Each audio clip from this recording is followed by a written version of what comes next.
पाकिस्तान तहरीक इंसाफ के chairman barrister Gauhar ने कहा है कि पीटीआई अरकान के खिलाफ तमाम फैसलों को मुस्तरद करते हैं। उन्होंने कहा कि अगर बेइंसाफी का सिलसिला न रुका तो कौम को बड़ा नुकसान होगा। बर वक्त फैसले न होने से सियासी तनाव बढ़ेगा और अगर हालात ऐसे ही रहे तो अवाम उठ खड़े होंगे। उनका कहना है कि पीटीआई रहनुमाओं को 10-10 साल कैद की सजा सुनाना आज फिर इंसाफ के कत्ल के मुरादिफ है, जिसकी वो शदीद मजम्मत करते हैं और चीफ जस्टिस से अपील करते हैं कि 9 मई के वाकयात पर कमीशन बनाया जाए। जबकि इस मौके पर पीटीआई रहनुमा असद कैसर ने कहा कि पीटीआई रहनुमाओं की सजाओं को चैलेंज करेंगे। हम खड़े हैं, खड़े रहेंगे, लड़ते रहेंगे। मुल्क को आइन और कानून के मुताबिक चलाया जाए। मुल्क में हाइब्रिड सिस्टम चलने वाला नहीं है। पीके मैप के रहनुमा महमूद खान अचकजई ने कहा कि आइन एक समाजी मुआहिदा है और अगर इस मुआहिदे को छेड़ा गया तो रियासत की बुनियादें कमजोर हो सकती हैं। उनके मुताबिक आइन में सियासी मसलहत के तहत की जाने वाली तब्दीलियां माजी में भी अदम इस्तेहकाम का बायस बनी हैं। गुज़िश्ता रोज भी पीटीआई रहनुमा असद कैसर ने मौजूदा तर्ज हुक्मरानी पर तनकीद करते हुए कहा था कि फैसले जाती पसंद और नापसंद पर मबनी दिखाई देते हैं और अदालती फैसलों पर दबाव के असरात का तासुर पाया जाता है। उनका यह भी कहना था कि पीटीआई मुख्तलिफ फोरम्स, वकला बरादरी और सेमिनार्स के जरिए अपने मौक़िफ़ को उजागर करेगी। दूसरी जानिब इमरान खान ने यह ऐलान किया है कि नाअहल करार दिए गए अरकान की नशस्तों पर तहरीक इंसाफ ज़िमनी इंतखाबात में हिस्सा नहीं लेगी। उनके मुताबिक ये अरकान मुश्किलात के बावजूद पार्टी के साथ खड़े रहे, इसलिए उनकी नशस्तों पर इलेक्शन लड़ना दुरुस्त नहीं होगा। ये तमाम बड़े बयानात इस सवाल को जन्म देते हैं कि पाकिस्तान के मौजूदा सियासी अदम इस्तेहकाम को किस तरह कम किया जा सकता है। मुल्क के अहम सियासी, कानूनी और माशी मसाइल के हल के लिए कानून साजी को कैसे मुमकिन बनाया जा सकता है। इस मकसद के लिए सियासी जमातों को कौन सी हिकमत अमली अपनानी चाहिए और सबसे अहम सवाल यह है कि अपोजिशन खास तौर पर पीटीआई के रहनुमाओं के बयानात और इमरान खान का ज़िमनी इंतखाबात में हिस्सा न लेने का फैसला क्या साबित नहीं कर रहा कि पीटीआई सिस्टम से बाहर सियासी जवाब तलाश कर रही है, और अगर ऐसा है तो ये फैसला पाकिस्तान के सियासी अदम इस्तेहकाम पर मजीद किस तरह के असरात मुरत्तब करेगा। इसी पूरे मामले पर गुफ्तगू रहेगी। पैनल में हमारे साथ हैं हसन निसार, शहजाद चौधरी, जैगम खान और रजा रूमी साहब। प्रोग्राम का सवाल आप सभी के लिए। तमाम फैसले मुस्तरद, बेइंसाफी का सिलसिला न रुका तो कौम को बड़ा नुकसान होगा। बैरिस्टर गौहर, क्या पाकिस्तान तहरीक इंसाफ मौजूदा सिस्टम से बाहर निकलने के सियासी जवाब तलाश कर रही है? जैगम साहब, पाकिस्तान तहरीक इंसाफ जहां खड़ी है आपके ख्याल में और जो फैसले ले रही है वो सिस्टम से बाहर होने के लिए जवाब इस वक्त तलाश कर रही है, और जो इत्तेहाद एक अपोजिशन का मौजूद है, आप वहां कितना दम देखते हैं कि मुश्तरका तौर पर वो कोई केस फॉरवर्ड करके नतीजा ले सकते हैं?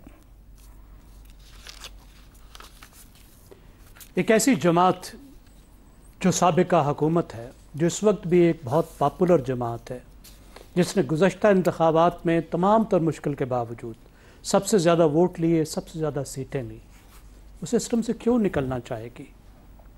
एक सूबे में जो बहुत अहम सूबा है, वहाँ पर उसकी हुकूमत है, वो तमाम असम्बलियों में मौजूद है। क्या उसका सिस्टम से निकलना, अगर वो सोच रही है, तो क्या जमहूरियत के लिए अच्छी खबर है? क्या ये पाकिस्तान के लिए अच्छी खबर है?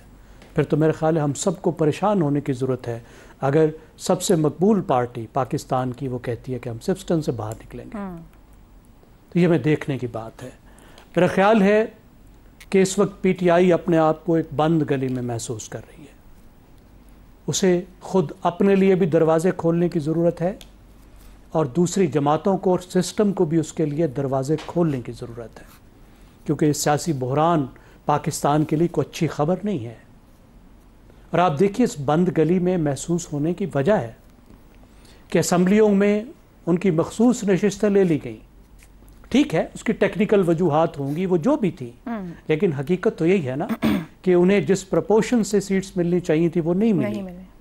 उनके अरकान नाअहल किए जा रहे हैं और इतनी फुर्ती से किए जा रहे हैं जिस तरह की फुर्ती नहीं होनी चाहिए थी। आखिरकार को वो मुंतखब लोग हैं, करोड़ों लोगों ने उनको वोट दिए हैं, फिर अदालतों से उनको सज़ाएँ दी जा रही हैं और जिस तरह अदालतें सज़ाएँ दे रही हैं उस पर भी सवालात उठ रहे हैं, फिर उनको एहतजाज की इजाज़त नहीं मिल रही।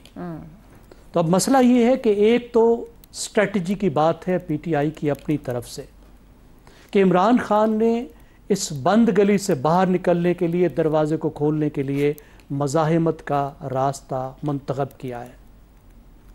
उस रास्ते पर चलकर पीटीआई मज़ीद मुश्किलात में फंस गई है और फंस रही है। कि अगर इनकलाब ला सकते तो फिर ले आते, लेकिन वो नहीं हुआ ना। और शायद इमरान खान को जिस तरह की इतलात पहुंचनी चाहिए वो भी नहीं पहुंच रही। सही। उनको बताया जाता है कि बस पूरी कौम तैयार है, आप जेल से कॉल देंगे तो पूरा पाकिस्तान उठ खड़ा होगा।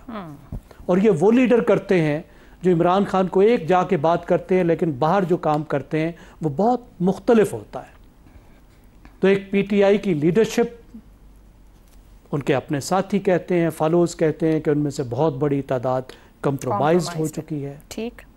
जो इमरान खान को भी ना नहीं करते, लेकिन बाहर आकर जिस चीज़ का वादा करके आते हैं वो नहीं करते, वो करने को भी तैयार नहीं होते। उसमें भी वो बहाने ढूंढते हैं, किसी तरीके से जान बचाने की कोशिश करते हैं। टकराव का वादा करके आते हैं लेकिन मसालियत का रास्ता अपनाते हैं।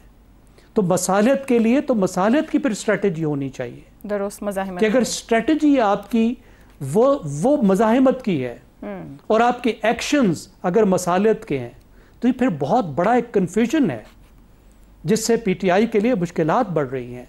अब इमरान खान बात सिर्फ इस्टेब्लिशमेंट से करना चाहते हैं। बिल्कुल। और बातचीत मुमकिन जो थी वो सियासतदानों से थी, जो मेरे ख्याल में बेहतरीन रास्ता था कि सियासतदानों से दरवाजे खोले जाते, उनसे बात की जाती और मिलकर कोई रास्ता निकाला जाता। और ख़ास तौर पर इमरान खान जिस रास्ते की तलाश में है, जिस रास्ते की वो बात करते हैं, वो रास्ता तो सियासतदान मिलकर निकाल सकते हैं। इसके अलावा तो कोई तरीका नहीं है। अब इस्टेब्लिशमेंट जो है वो उनको कहती है कि भाई सबसे पहले तो आप 9 मई की माफ़ी मांगे। अब वो भी टाइम बड़ी हद तक गुजरता जा रहा है जिस तरीके से अब सब लोगों को सजाएं आ रही हैं। दूसरा वो कहते हैं कि बात करनी है तो फिर जाकर आप सियासतदानों से करें, हम आपसे बात नहीं करेंगे। और वो पीटीआई की स्ट्रेटेजी में नहीं फिलहाल, अब ये इस बात पे तैयार नहीं है। ठीक जी। आखिरी बात ये है, मेरे ख्याल में मैं दोबारा वो बात दोहराऊंगा कि रास्ते खोलने चाहिए। पीटीआई को अपने लिए रास्ते खोलने चाहिए और सिस्टम को और दूसरी सियासी जमातों को पीटीआई के लिए रास्ते खोलने चाहिए। दुरुस्त हो गया।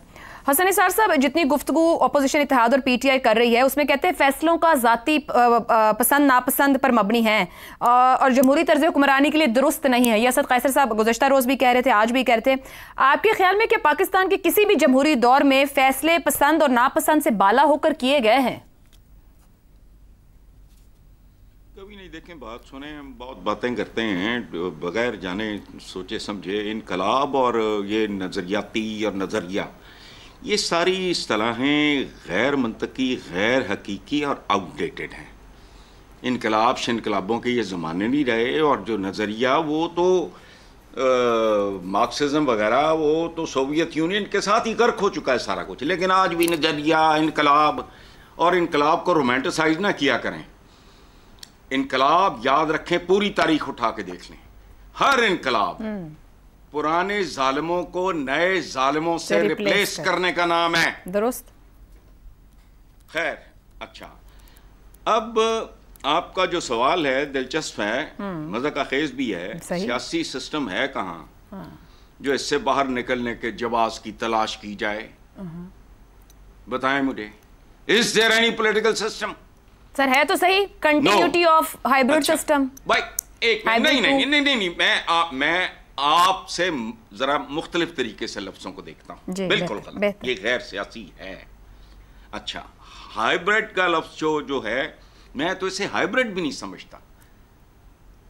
आपको मुर्गी देखनी नसीब ना होती अगर हाइब्रिड चिकन ना होता। It's a reality. लेकिन ये हाइब्रिड भी नहीं है। प्रॉब्लम ये है, most hated people are calling the shots. अच्छा, एक्सेप्टेबल नहीं है। अच्छा, सिस्टम को आप जब आप बात करती हैं जरा डिफाइन करें। 47। अच्छा, तो आगे देखो, इनकी मर्जी है, इनकी पार्टी है, इनकी जागीर है, इनकी गाड़ी है, जहाँ जिस मर्जी स्पीड से चलाएं, जहाँ चाहे ब्रेक लगाएं, जहाँ चाहे रिवर्स मारें। Who am I to? एक याद दिला देता हूँ, Benazir Bhutto was a political animal. उन्होंने हिमाकत की, ये जो पता नहीं क्या थे, ये टटपूंजिए इकट्ठे हुए 85 में गैर जमाती इंतखाबात का उन्होंने वो किया बायकॉट। और मैं ज़ाती तौर पे चूँकि मेरा उनके साथ बहुत अच्छा, उनके ट्रिब्यूट्स भी हैं मेरे लिए, ऑन रिकॉर्ड हैं, छपे हुए हैं। वो सारी ज़िंदगी इस बात पे रिग्रेट करती रहीं तो मैं मशवरा तबसरा कोई नहीं, बाकी वे सिस्टम से बाहर जाना तो सियासी जवाब, केड़ा सियासी जवाब। सर पीटीआई ऐसे सिस्टम को खुद भी छोड़ के पहले भी निकली असेंबलियों से, अगर अभी दोबारा जिमनी का हिस्सा नहीं बनती तो आपके ख्याल में सही फैसला करेगी, गलत फैसला करेगी? वो तो हुजूर मैं अर्ज कर चुका हूं आपको कि वो झक थी, वो भी ये भी झक है। मिसाल दी मैंने, हाँ, बिल्कुल सही। भुट्टो वाज अ पॉलिटिकल, पर फिर पीपल्स पार्टी ने दोबारा वैसी गलती कभी नहीं की, बल्कि 2008 में नून लीग को भी वापस लेकर आई बेनजीर की शहादत के बाद। तो मैं ये कह रही हूँ कि पीटीआई की लर्निंग हो गई होगी इस प्रोसेस में। फिर कोई सीखने वाले पे डिपेंड करता है, सीखने वाले हैं वैसे। सिखाओ आज वायलेंस से नहीं, वायलेंस बजाना मुझे सिखाओ आप। मुझे आता होगा I'm prepared to pay you any amount।